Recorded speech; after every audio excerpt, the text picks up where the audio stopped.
Message of Pope Francis for Lent 2024 abridged. To the desert, God leads us to freedom. Crumbz from Gerard. Dear brothers and sisters, just as Israel in the desert still clung to Egypt, often longing for the past, today too, God's people can cling to an oppressive bondage that it is called to leave behind.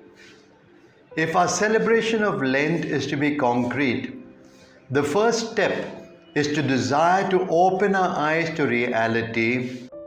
When the Lord calls out to Moses from the burning bush, he immediately shows that he is a God who sees and above all hears. I have observed the misery of my people who are in Egypt, and I have come down to deliver them. Today too, the cry of so many of our oppressed brothers and sisters rises to heaven. Let us ask ourselves, do we hear that cry? Does it trouble us? Does it move us?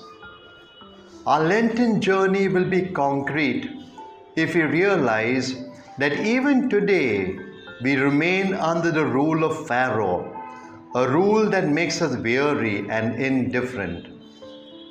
Let us ask, do I want a new world?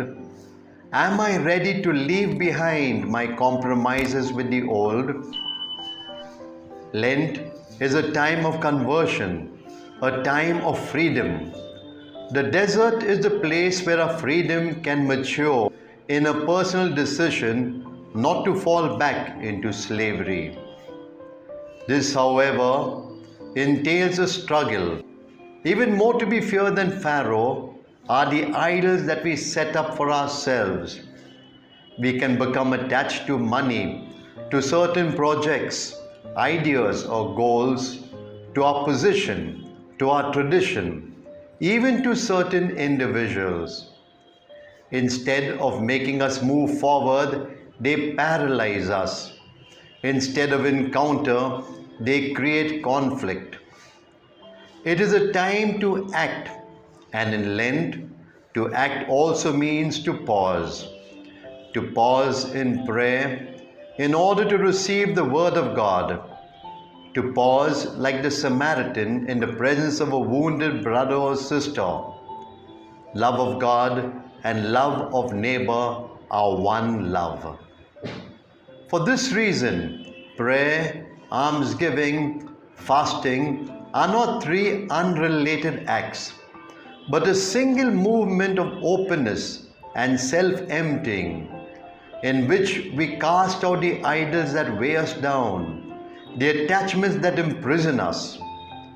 Then the atrophies and isolated hearts will revive. Slow down then and pause. Let us find the courage to see our world not as being in its death throes, but in a process of giving birth, not at the end, but at the beginning of a new great chapter of history.